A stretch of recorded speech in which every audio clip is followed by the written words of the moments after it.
Nos place saludarte y desearte una Así cordial bienvenida a este estudio de la lección de la Escuela Sabática con la Voz de la Esperanza. Y sentimos, Nesí, un gran gozo. Claro. Porque ustedes se han unido con nosotros. Amén. Si nos acompañas por la televisión, las redes sociales o por audio, gracias. Gracias. Te invitamos a compartir este estudio con tus amigos y no te olvides de tus familiares. Seguro. Ahora, Omar, en esta ocasión saludamos al hermano Juan Lucas Condorí, quien nos escribió diciendo: hermano Pastor Grieve y hermana Nesí, buenas intervenciones de la lección de la Escuela Sabática. Voy siguiéndolos cada semana. Sigan adelante con la bendición de nuestro Padre Celestial.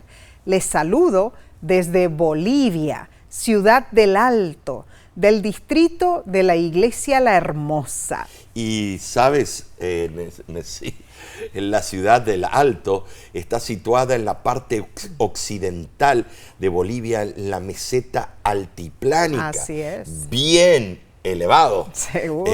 La respiración es difícil para los que no estamos habituados. Claro. Gracias por escribirnos, hermano Juan Lucas. Dios le bendiga en su caminar con Cristo. Amén. De nuestra parte, envíe un saludo a nuestros hermanos y hermanas del distrito de la Iglesia La Hermosa. Que así sea. Bien, Omar, ¿qué te parece? Vamos a orar en este momento. Amén. Querido Padre Celestial, nos reunimos una vez más por este medio para estudiar tu santa palabra. Así es. Pido una bendición especial sobre cada hermano o hermana que se está uniendo en este momento Amén. para estudiar con nosotros. Que podamos comprender el mensaje que tú tienes preparado para nuestra vida espiritual. Te lo rogamos en Jesús. Amén. Amén. Bien, esta semana repasaremos la lección número 5 para el 1 de noviembre 2025. Se titula Dios pelea por ustedes. Qué seguridad nos da eso. ¿Será cierto que Dios siempre lucha por nosotros? Esa es la pregunta que muchos hacen. ¿Cómo lidiamos con las situaciones cuando sentimos que Dios nos ha defraudado? ¿Y qué del tema de los daños colaterales?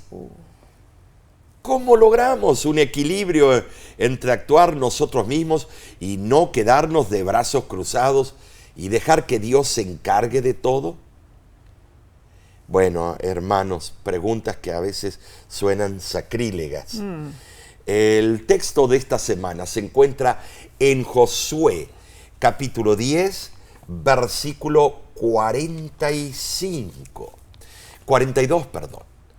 Y dice así: todos estos reyes y sus tierras los tomó Josué de una vez, porque Jehová, el Dios de Israel, peleaba por Israel. Bueno, definitivamente el tema de las guerras santas en el Antiguo Testamento es desconcertante. Guerras santas, Abordar este asunto implica comprender la cosmovisión del conflicto cósmico y además analizar adecuadamente los datos bíblicos. Ahora, hermanos, el comentario de la lección para maestros explica que el intérprete debe considerar al menos 4 aspectos al revisar el registro bíblico. Primero, los lectores modernos a menudo imponen su visión contemporánea de la guerra a las Escrituras. La guerra santa en la teocracia del Antiguo Testamento debe interpretarse como algo único. Segundo, es necesario comprender el contexto histórico de Canaán y su religión para poder comprender por qué sus habitantes estaban siendo expulsados de la tierra. En tercer lugar, no era la intención de Dios aniquilar a los habitantes de Canaán. Él tenía mejores planes para ellos. Él les dio amplias oportunidades desde el tiempo de Abraham. Sin embargo, debido a su persistencia en continuar en la ruta hacia la destrucción, Dios ejerció su papel de juez, porque su naturaleza amorosa no puede permitir que el mal quede sin control. Bueno, finalmente, en cuarto lugar, al leer cualquier sección problemática del Antiguo Testamento, es imperativo observar la trayectoria de las intenciones de Dios para su pueblo y también para la humanidad. Claramente, la guerra, con todas sus aterradoras secuelas, nunca formó parte del plan original de Dios para este mundo. Él más bien trabaja para restaurar la paz eterna en el universo. Sin embargo, hermanos, para lograrlo, Él necesita eliminar completamente el mal, no solo con poder, sino también con sabiduría. Douglas K. Stewart, profesor del Antiguo Testamento, en su comentario sobre el Éxodo, ofrece una caracterización perspicaz de la Guerra Santa en el sentido, bíblico. Explica lo siguiente. Este tipo de guerra, generalmente expresada en hebreo con el verbo haram o el sustantivo jerem, implica la destrucción de vidas humanas a gran escala y en ocasiones destrucción de propiedades y animales. El libro de Josué contiene escenas inquietantes. El concepto de una guerra santa, retratando a un grupo de personas que con un mandato divino destruye a otro grupo, plantea serias preguntas. Ahora, Omar, la noción de las guerras santas definitivamente manifiesta en forma concreta la ira de Dios, no solo hacia los cananeos y las otras naciones circunvecinas, sino también hacia el propio pueblo de Dios cuando ellos desobedecían en tiempos bíblicos, ¿no es cierto? Esto de ponerle la palabra santa, guerra santa, en la Biblia no se ve eso, no. Es nada más deducción. No me gusta mucho usarlo, porque entonces, ¿por qué culpamos a los musulmanes cuando hacen la guerra santa? Claro. No, señores, la guerra es guerra y Cierto. no es buena en ninguna manera, pero tiene que ser utilizada.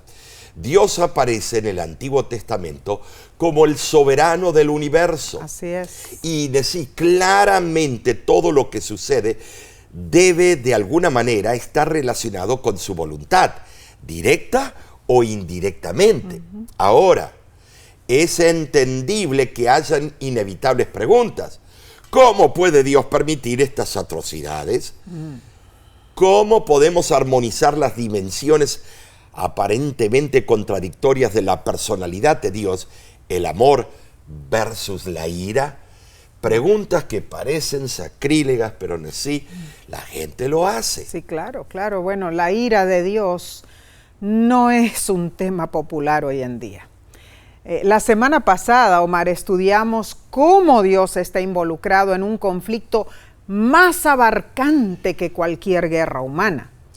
Es un conflicto cósmico que penetra cada aspecto de nuestra vida, y también vimos que los acontecimientos de la historia bíblica y secular solo pueden entenderse plenamente a la luz de este conflicto cósmico. Y sí.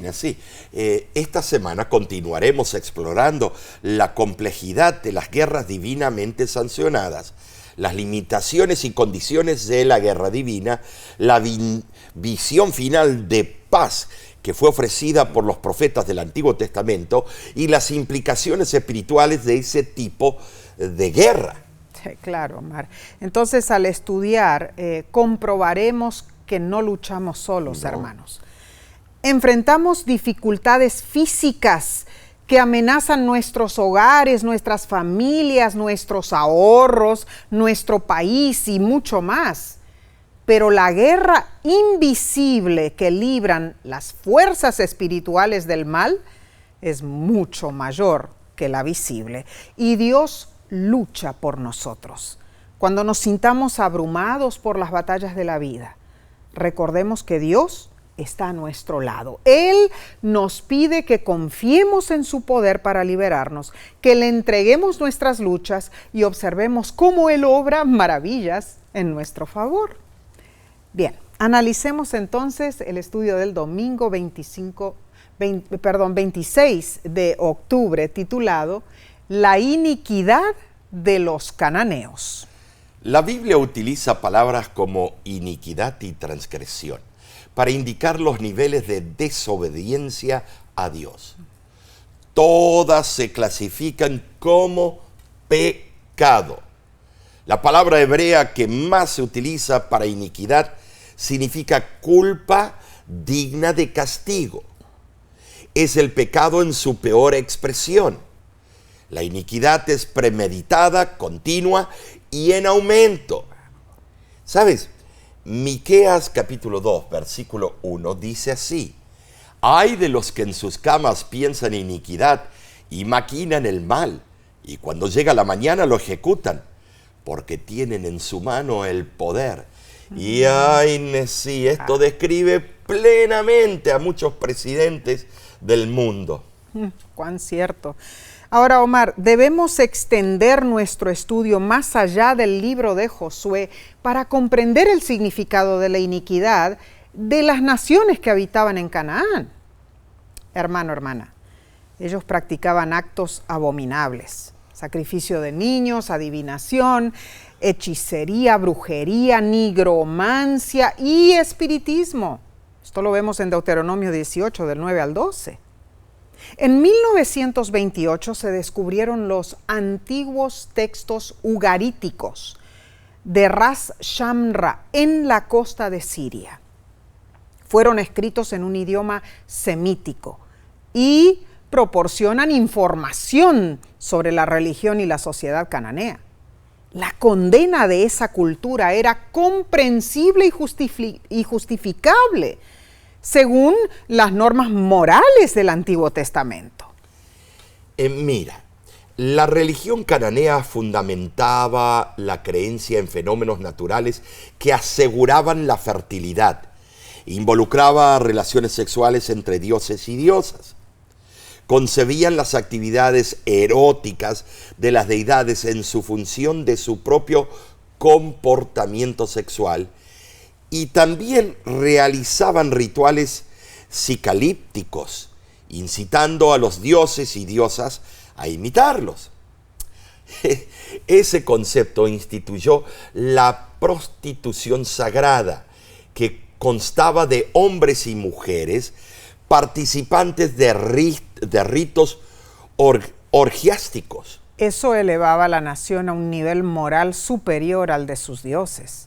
Consecuentemente, las prácticas religiosas de los cananeos incluían horrendos sacrificios de niños, contra los cuales la Biblia advierte específicamente. Y hay evidencia arqueológica confirmando que los cananeos sacrificaban a sus primogénitos a sus dioses demoníacos. Se han encontrado pequeños esqueletos aplastados en vasijas con inscripciones votivas, comprobando que esa religión cananea era degradante. Ahora, la erradicación de los cananeos no fue una idea que surgió tras la decisión de Dios de entregar la tierra de Canaán a los israelitas. Los habitantes de Canaán recibieron un tiempo de misericordia en el que pudieron conocer a Dios a través del testimonio de los patriarcas que vivían en su medio. Obviamente desaprovecharon la oportunidad, se volcaron a sus horribles prácticas y Dios tuvo que ponerles fin. El comentario para los maestros enumera algunas características de las guerras sancionadas por Dios que a menudo a muchos les parecen injustas. Número 1.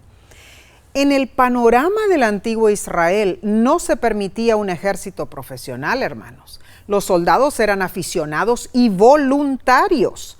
Contrastaban con las estructuras militares profesionales de la antigüedad y las que conocemos hoy día. En segundo lugar, los soldados israelitas no recibían remuneración.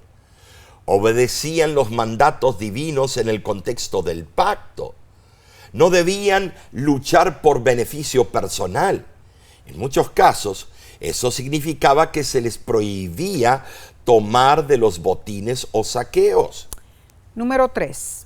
Las guerras sancionadas por Dios en la coyuntura histórica y en el contexto geográfico de Israel solo podían librarse para conquistar o defender la tierra prometida. O sea, después de la conquista, cualquier agresión se prohibió estrictamente. Una vez conquistada la tierra y consolidado el territorio, los israelitas no debían expandir las fronteras de la tierra prometida mediante la guerra. ¿Por qué? Porque Dios no llamó a su pueblo a ser un imperio militar expansionista. En cuarto lugar, la Guerra Santa estaba exclusivamente en manos de Dios y debía llevarse a cabo por sus siervos escogidos, como Moisés o Josué. Esto subraya que la guerra nunca debía ser una iniciativa humana, sino un deber sagrado. Número 5. La intervención de Dios en la guerra sancionada por Él requería preparación espiritual. Incluía ayuno, abstinencia sexual y otras formas de abnegación. Incluso la ceremonia de la circuncisión y la celebración de la Pascua en el contexto de la renovación del pacto formaban parte de esa preparación. En sexto lugar, un israelita que violara cualquiera de las reglas de la Guerra Santa se convertía en enemigo de Dios. Esa infracción se castigaba con la muerte. La persona desafiante se convertía en un jerem, es decir, dedicada a la destrucción. Y en séptimo lugar, la intervención directa de Dios condujo a varias victorias decisivas y expeditivas, incluyendo batallas durante la conquista y ocasiones cuando Israel o Judá tuvieron que defender su territorio de poderosas fuerzas invasoras con la ayuda de Dios. Ahora, Omar, tenemos que entender en la perspectiva bíblica que la paz o shalom, ¿no es cierto?, no se limita a una noción de tranquilidad casi monótona. No. Shalom o paz implica prosperidad, implica determinación y también implica salud en el pueblo de Dios. O sea, hermano, hermana, Dios está en guerra contra el mal con el objetivo de establecer la paz. Esa es la dinámica del gran conflicto en el cual estamos todos involucrados. Va a estar interesantísimo esto. Prosigamos con la parte del lunes entonces. 27 de octubre. Se titula El Juez Supremo. Y sabes, gracias por acompañarnos. Claro que sí. Si no lo has hecho, comparte este estudio por las redes sociales y escribe tu comentario. Nos place leer tus mensajes. Oh, sí. Ahora, recuérdate que cada vez que estudias, y si vas por día, estimado, eso nos ayuda con los algoritmos de el YouTube. Claro. Y necesitamos tu ayuda. Hazlo. Otra cosa más, algunos dicen, ¿cómo puedo ofrendar? Quiero ser parte del ministerio que hace tanto bien al mundo latinoamericano. Nada más tienes que ir a nuestra página de internet, lavoz.org. Así es. Bien, la ira divina se basa en 4 aspectos inmutables del carácter de Dios. El primer aspecto es que Dios es santo. Amén. Israel fue llamado a ser santo, porque Dios es santo. Así es. ¿Sabes, hermano? El libro de Isaías menciona a Dios como el Santo de Israel 27 veces. En Apocalipsis capítulo 4, versículo 8, los ángeles declaran en la presencia de Dios, santo, santo, santo.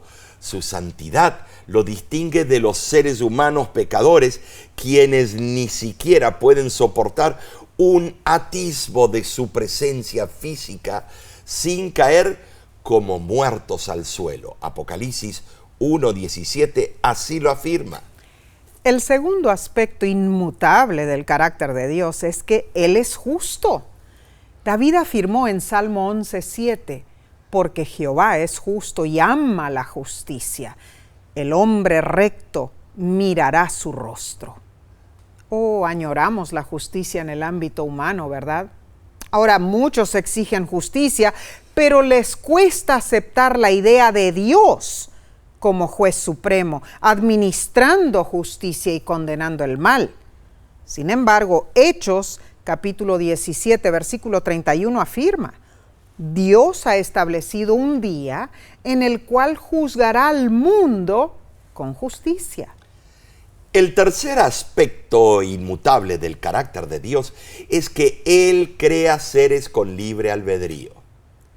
¿Saben así? Dios no programó a sus criaturas para amarlo y obedecerlo. Eso sería un dictador. Claro.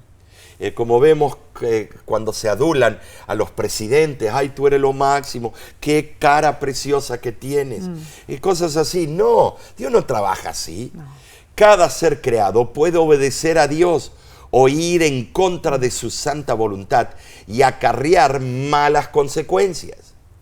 Esa prerrogativa es evidente en el pacto que acordó Josué cuando dijo: mi casa y yo serviremos a Jehová. Josué 24:15. Así es. Finalmente, el cuarto aspecto inmutable del carácter de Dios es que Él es amor.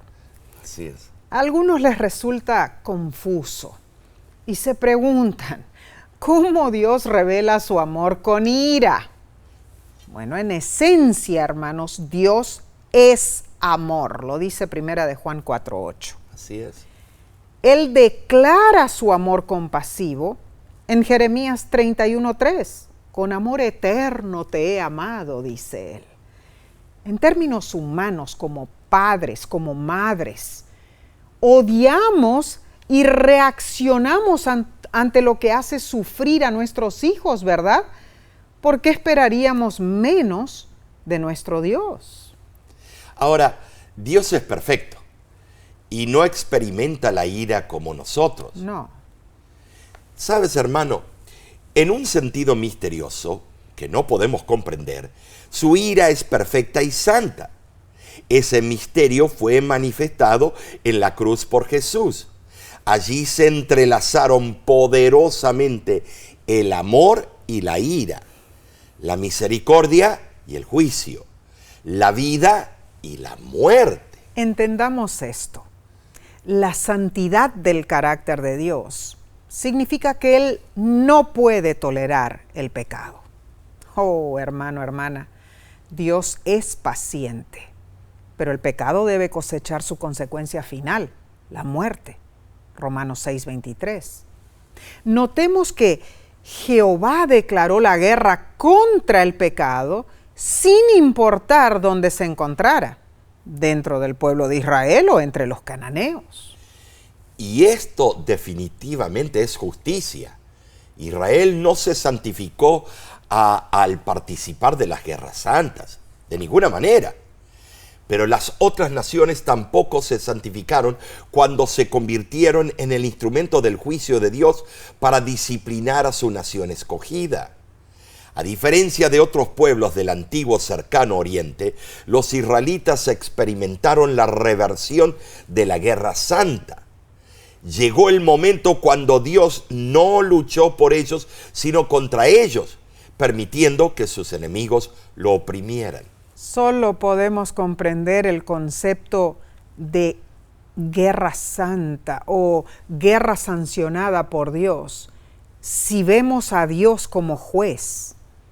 Considerando esta perspectiva, hermanos, la guerra de conquista de Israel adquiere un carácter completamente distinto. A diferencia de las guerras imperialistas de autoengrandecimiento comunes en el mundo antiguo, bueno, y en nuestro mundo hoy también, las guerras de Israel no buscaban la gloria propia, sino buscaban establecer la justicia y la paz en la tierra. Claramente, El enfoque correcto de una guerra santa se debe centrar en el concepto del gobierno y la soberanía de Dios. Y quiero que te recuerdes, cuando fueron las cruzadas, ¿qué se le prometía la Iglesia Apostólica Romana? Si matas a un infiel, recibirás el cielo. Y luego encontramos lo mismo en el Medio Oriente y algunos países alrededor, cuando dicen hay que matar al infiel para recibir el cielo e irse con las vírgenes también.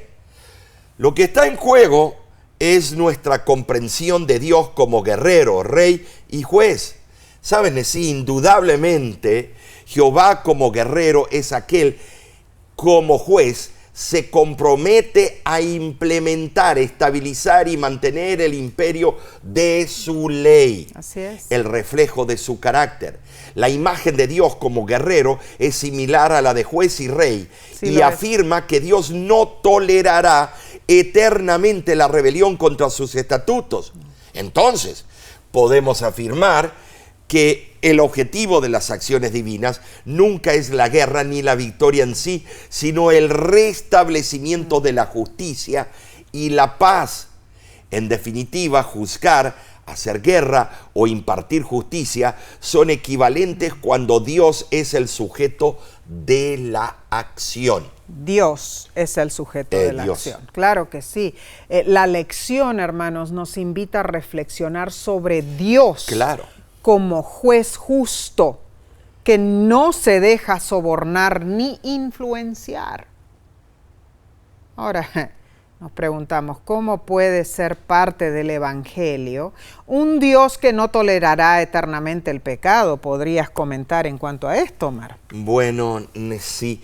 Debemos notar que no puede ocurrir cortocircuito en el cielo. El pecado y la perfección divina no pueden cohabitar. Es como la materia y la antimateria.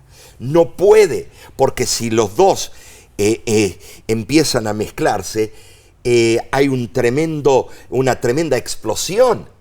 Estimados, debemos saber claramente en sí de que Dios es un Dios de amor. Y Él dice, yo amo a los que castigo.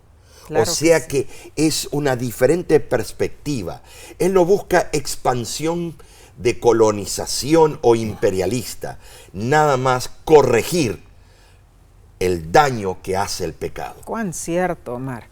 Hermano, hermana, nosotros no podemos de ninguna manera amar con amor perfecto, ni tampoco podemos odiar con odio perfecto. Sin embargo, Dios sí puede amar y odiar perfectamente.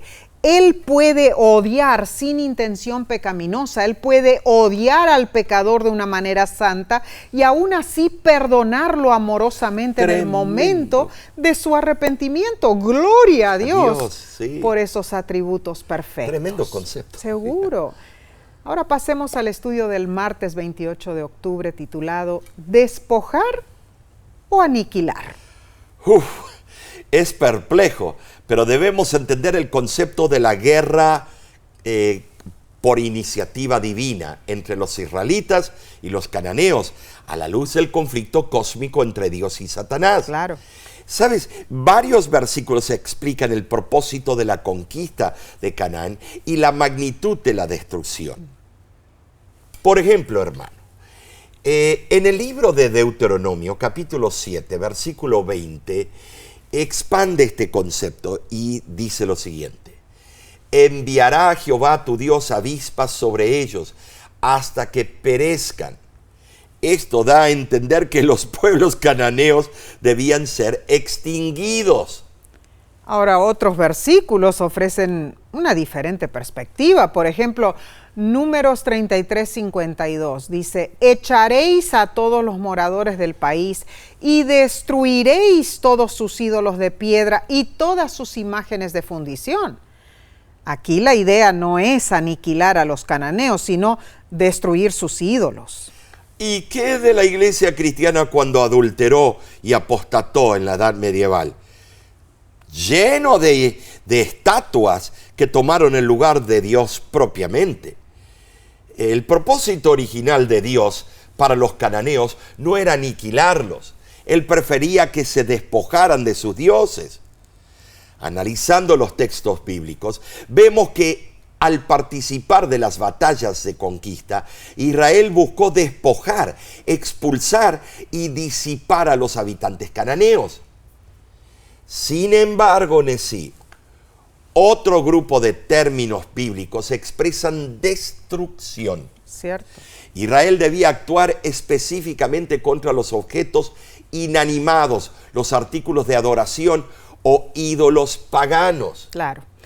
Los lugares donde se practicaban los cultos paganos y los altares constituían los principales centros de la religión cananea. Así es. Entonces, la guerra sancionada por Dios se orientó principalmente contra la cultura, contra la sociedad corrupta de Canaán. Para evitar la contaminación, Israel tuvo que destruir todos los elementos que propagaban esa corrupción. Entonces, sí, el nacionalismo cristiano tiene razón, de que hay que destruir todo lo que es anatema. Oh, tremendo esto, cuidado, tremendo. no uses lo que aconteció bajo la dirección de Jehová y lo que está aconteciendo hoy bajo la dirección de políticos corruptos. Claro. Ahora notemos, todos los habitantes cananeos, e incluso aquellos que individualmente reconocieron la soberanía de Dios antes de la conquista o durante la conquista, pudieron escapar mediante la inmigración. ¿Sabes, hermano? Claramente los únicos habitantes cananeos condenados a la destrucción fueron aquellos que se retiraron a las ciudades fortificadas, los que persistieron en rebelarse contra el plan divino para los israelitas y endurecieron su corazón. Ok, esto suena increíble, pero pausemos aquí un segundo, hermano, hermana, porque esto plantea una seria cuestión. El propósito inicial de Dios para conquistar Canaán era expulsar a los habitantes de la tierra, no aniquilarlos. Aquí viene la pregunta, Omar. ¿Por qué Dios ordenó a los israelitas matar a tanta gente? ¿Puedes explicar? Es una cuestión difícil, Nesí. Si dejaba vivo a estos que ya parece ser que habían pecado contra el Espíritu Santo, porque para que Dios permita aniquilar o matarlos, es que ya el tiempo de gracia para ellos había terminado. Oh, claro. Entonces, Nesí, para que Dios llegue a ese punto, es que llegó al colmo la maldad. Sacrificaban sus hijos, los quemaban, practicaban el canibalismo. Entonces había llegado a un punto tal que Dios, por amor de su pueblo, tenía que exterminar esto, porque si los dejaba, iban a venir venganza y represalias. Entonces Dios tuvo que hacerlo por una razón específica, Nesí. Siempre debemos entender, hermanos, que los pensamientos de Dios son más elevados que nuestros pensamientos. Claro. No vamos a poder comprender toda la solo dinámica, en el cielo, ¿no es cierto? no se explicará Y todo. al analizar los textos bíblicos relacionados con la conquista de Canaán, se revela que la mayoría de los cananeos, al igual que Faraón en Egipto, endurecieron sus corazones, como dijiste. Pecaron contra el Espíritu Santo. Claro. A tal punto lo negaron que la destrucción de su cultura significó que ellos debían ser destruidos. La práctica de la guerra sancionada por Dios en la Biblia refleja una adaptación divina a la terrible condición humana. Ahora, claro, al abordar estos confusos pasajes bíblicos, debemos considerar tres aspectos esenciales de esa guerra sancionada por Dios. Número 1, se limitaba a situaciones específicas. Número 2, Dios era quien la definía porque solo Él conoce el corazón humano y el futuro. Y número 3, la guerra sancionada por Dios representaba una desviación de la trayectoria divina original de paz de Dios. Tristemente, el discurso religioso ha tendido a justificar y promover la guerra desde la antigüedad. Cierto. Lo vemos a través de Israel y luego el cristianismo. Cómo los cristianos justificaban las guerras santas. Y luego, perdonen, estimados hermanos musulmanes, también ustedes. En el contexto cristiano, las cruzadas son un buen ejemplo. En esas campañas militares sancionadas por la Iglesia romana, los cruzados las cruzadas creían que su misión espiritual era liberar la Tierra Santa de los inicuos hermanos musulmanes. Hermano, hermana, la mayoría coincidimos en que cualquier nación tiene derecho a defenderse de sus agresores, pero utilizar una retórica religiosa para una guerra santa hoy en día es peligrosísimo. Lo vemos en el Medio Oriente, lo vemos en países cristianos que tratan de eliminar a todo aquello que no es cristiano en algunas partes de África y en otras partes. Sí, claro, y pensemos, Jesús ganó el conflicto entre el bien y el mal inesperadamente, en una forma poco convencional, ¿no es cierto? Vemos que Jesús ganó la pelea contra el mal entregando su propia vida para nuestra salvación, claro. ¿No es cierto? Hermano, hermana, las costumbres paganas en realidad de los cananeos, ¿no es cierto?, eran terribles. Pero yo te pregunto, si estás en las redes sociales, ¿qué elementos de tu carácter, qué hábitos de tu vida deben ser desarraigados? ¿Para qué? Para que tu vida cambie. ¿Qué costumbres deben ser aniquiladas? La mentira, la altivez, un corazón endurecido, costumbres dañinas para tu salud. Todo lo puedes en Cristo que te fortalece, hermano, hermana. Sí. Cristo puede desarraigar y aniquilar Amén. lo que no debe permanecer Amén. en tu mente y en tu corazón. Seguimos entonces con la parte del miércoles 29 de octubre. Se titula Libre Elección. Nos alegra tener tu compañía. Gracias por suscribirte al canal de YouTube de La Voz de la Esperanza. Amén. Y gracias por compartir este estudio con tus contactos. Ahora, Nancy, te pregunto a ti y a todos nuestros amigos. ¿Será que Dios es siempre el ganador? Si estás en las redes sociales, escribe tu comentario. Desde que Satanás se rebeló, Dios ha tenido que permitir que el mal tenga éxitos aparentes para demostrar hacia dónde conducen sus planes maléficos. En muchos sentidos, la autolimitación de Dios contradice la idea de que Él gana todas las batallas, parece. ¿Sabes, hermano? Definitivamente Dios tendrá la victoria final en el gran conflicto, pero no será a través de guerras. Como lo explica Zacarías, capítulo 4, versículo 6, no con ejército ni con fuerza, sino con mi espíritu, ha dicho Jehová de los ejércitos.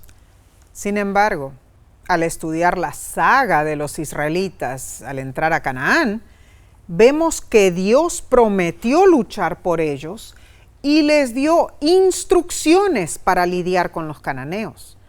En Deuteronomio 20, del 16 al 18, Dios dio la orden y la razón detrás de la orden. Dice, de las ciudades de estos pueblos que Jehová tu Dios te da por heredad, ninguna persona dejarás con vida, sino que los destruirás completamente, para que no os enseñen a hacer según todas sus abominaciones que ellos han hecho para sus dioses, y pequéis contra Jehová vuestro Dios. Consecuentemente, los relatos de las batallas contienen algunos detalles horripilantes. Leamos Josué 10:40 y mira lo que dice. Hirió pues Josué toda la región de las montañas del Negev, de los llanos y de las laderas, y a todos sus reyes sin dejar nada. todo lo que tenía vida lo mató, como Jehová, Dios de Israel, se lo había mandado. La lección explica que el hebreo utiliza un término singular para describir la destrucción de personas durante la guerra, cherem, que significa prohibido, condenado, dedicado a la aniquilación. Mayormente, la palabra cherem ubica completa e irrevocablemente a las personas, animales y objetos inanimados bajo el dominio exclusivo de Dios. En la guerra, esto a menudo implicaba destrucción. Erradicación total de un pueblo en la guerra suena cruel, así como estamos viendo en Ucrania y también en Gaza. ¡Qué crueldad de esas dos guerras! Por favor, paren ya. Ahora, debemos entender el concepto divino, la guerra que Él permitió, muy diferente a las que estamos viendo hoy en día. A la luz del conflicto cósmico entre Dios y Satanás, eso es un conflicto tremendamente dispar. En esa guerra, el carácter y la reputación de Dios están en juego. Desde la aparición del pecado en nuestro mundo, no hay neutralidad. O estamos del lado de Dios conduciéndonos a la vida eterna, o estamos en contra de Él, yendo hacia la muerte eterna. El manejo de la destrucción total describe el justo juicio de Dios contra el pecado. En forma única, Dios delegó la ejecución parcial de su juicio a su nación elegida, el antiguo Israel. Pero el fervor de esa destrucción debía acatarse al férreo control teocrático de Dios. Debía limitarse a un periodo histórico específico durante la conquista y también a una zona geográfica definida. ¿Cuál? La antigua Canaán. Tristemente, Omar, sí, los que fueron destruidos se habían rebelado contra los propósitos divinos sin arrepentirse. Entonces, la decisión de Dios de destruirlos no fue arbitraria ni nacionalista, hermanos. Esto es así, ¿sí? ¿Y por qué? Bueno, Israel podría esperar el mismo fin. Es cierto. Si decidía adoptar la idolatría de los cananeos, claro, y vimos que vinieron las invasiones y todo. Hermano, hermana, aunque nos parezca que los grupos situados a ambos lados de la guerra santa estaban predefinidos porque los israelitas debían heredar la tierra y los cananeos debían ser destruidos, existía la posibilidad de pasarse de un bando a otro, claro, como los casos de Rahab, Acán y los gabaonitas lo ejemplifica. Seguro que sí. Dios no otorgó protección ni impuso una prohibición arbitraria.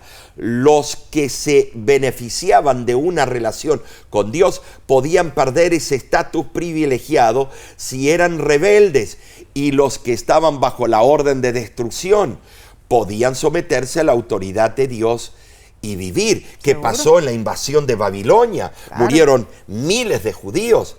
Ellos desobedecieron a Dios. O sea que no es judíos contra musulmanes o cristianos contra judíos o contra musulmanes. Aquí estamos hablando de salvación o perdición. Claro, y muy diferente. Salvo siempre salvo, no es cierto, porque eso fue lo que ocurrió con Israel.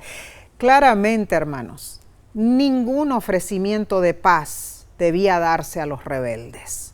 Dios ordenó estrictamente: ningún cananeo rebelde debe vivir. Y debían tomarse todas las precauciones para proteger al pueblo de Israel de las degradantes formas de idolatría de los cananeos.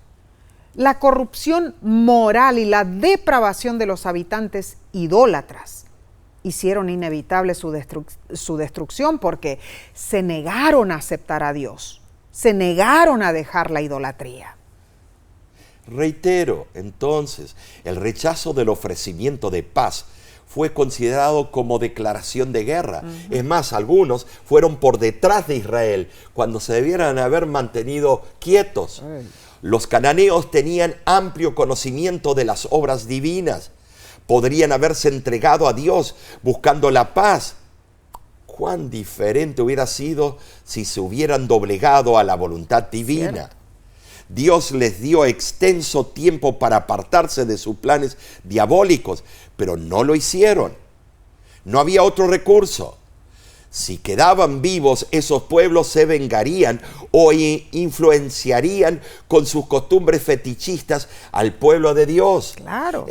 Sí, Israel tiene derecho a defenderse hoy en día, sí, claro, pero no de seguir para aniquilar completamente una raza. Ya hemos explicado, la guerra de hoy no es sancionada por Dios. No es la guerra sancionada por Dios de antaño. Hermanos, la lección pregunta, ¿qué implicaciones espirituales del desafío de los cananeos hacia Dios refleja nuestro contexto actual? ¿Cuáles son las consecuencias de nuestras libres elecciones, Omar? ¿Podrías comentar?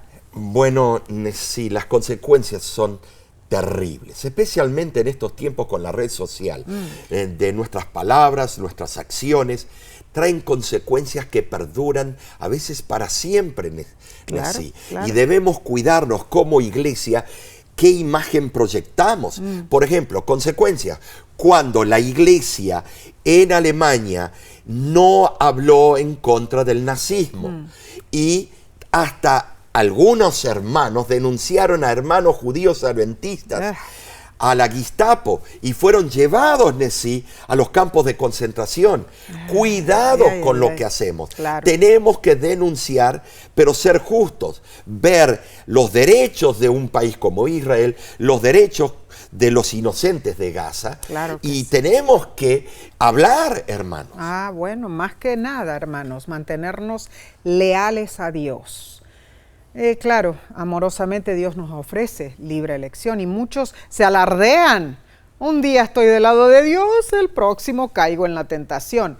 Pero llegará el momento cuando todos vamos a decidir definitivamente seguir a Dios o perdernos con el enemigo.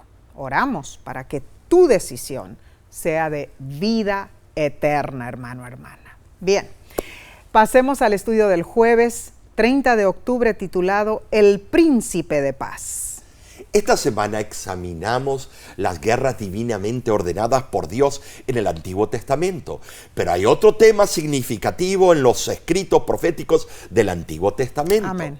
La visión futura de la pacífica era mesiánica.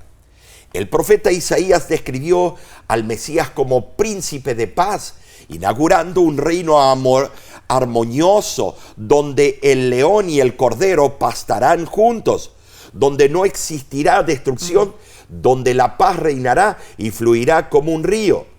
¿Sabes, hermano? En aquel tiempo, dice Oseas 2:18, Dios hará que su pueblo duerma seguro. Ahora la lección nos invita a considerar la historia de la alimentación del ejército sirio por iniciativa de Eliseo.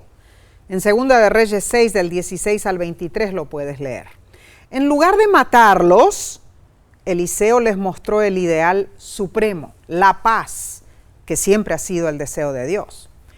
Y observamos en la historia que Eliseo visualizó la superioridad del ejército invisible divino que rodeaba al enemigo. Claro, Dios está involucrado en un conflicto cósmico que afecta a nuestro planeta. Pero el objetivo final de la redención no es un conflicto perpetuo ni la subyugación eterna del enemigo en un estado de esclavitud, hermanos. El objetivo final es la paz eterna. Mateo 26:52 afirma que la violencia genera violencia y asimismo la paz engendra paz. El relato de Segunda de Reyes concluye afirmando que los sirios no volvieron a invadir la tierra de Israel. La bondad resultó un arma más poderosa que la espada. Efectivamente, les sirvieron a los sirios prisioneros un banquete especial. Según la ley tácita del desierto, el que acepta comida en una tienda se transforma en amigo y debe ser protegido.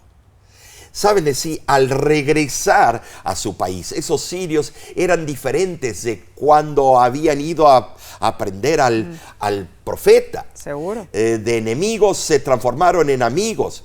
La comida de la cual habían participado no alimentó solo su cuerpo, sino también su alma.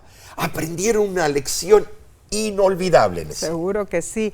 Ahora la lección nos insta, Omar, al intentar emular a Jesús, ¿cómo podemos ser agentes de paz? ¿Qué de nuestra vida actual, hermanos? ¿Cómo podemos proliferar la paz en lugar de conflicto? ¿Qué piensas, Omar? Bueno, Nessie, Cristo en nosotros, es el fruto especial de Él viviendo en nosotros, es la paz.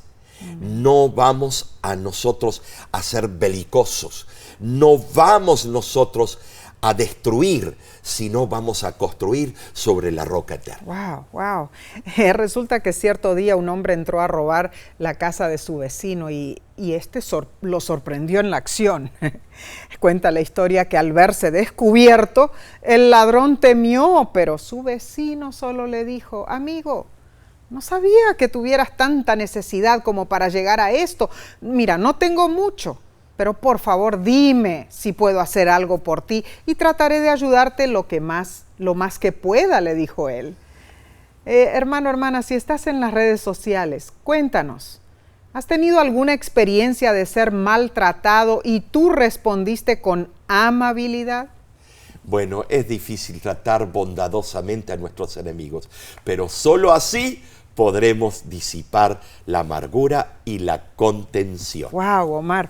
La verdad, hemos estudiado sabios consejos esta semana. Claro. Hermano, hermana, que Dios nos ayude a poner todo esto en práctica. Pero, Omar, sinteticemos entonces lo que aprendimos durante esta semana. Claro que sí. Número 1, las guerras de Israel sancionadas por Dios no tenían fines religiosos. No. Dios contiende contra el mal para establecer la paz. Número 2, Dios es el único que puede odiar sin intención pecaminosa. Con santidad Él puede odiar al pecador y perdonarlo amorosamente cuando éste se arrepiente. Número 3, el propósito original de Dios para los cananeos no era aniquilarlos. Él prefería que ellos se despojaran de sus dioses. En cuarto lugar, Dios nos ofrece libre elección. Llegará el momento cuando deberemos decidir seguir a Dios o al enemigo. Y número 5, Jesús es el príncipe de paz. Al seguir su ejemplo, debemos ser bondadosos, incluso con nuestros enemigos. La verdad que esta lección nos ha enseñado que el conflicto cósmico es real, pero Dios pelea por nosotros. Amén. La semana que viene profundizaremos más este tema. La próxima lección se titula El enemigo interno.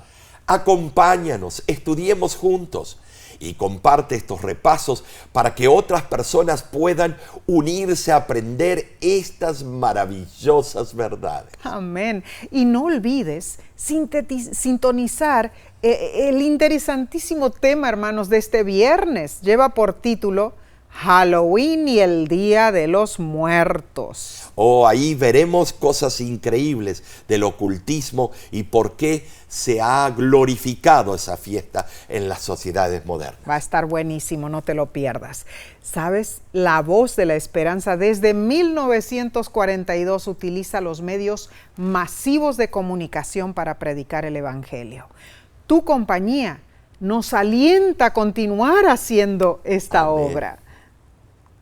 Gracias por tu apoyo, tus oraciones y por tu ayuda financiera. Amén.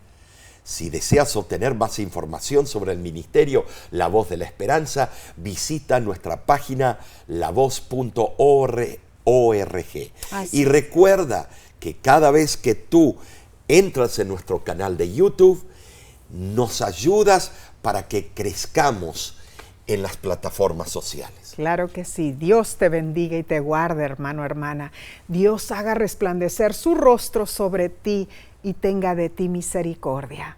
Dios alce sobre ti su rostro y ponga en ti paz.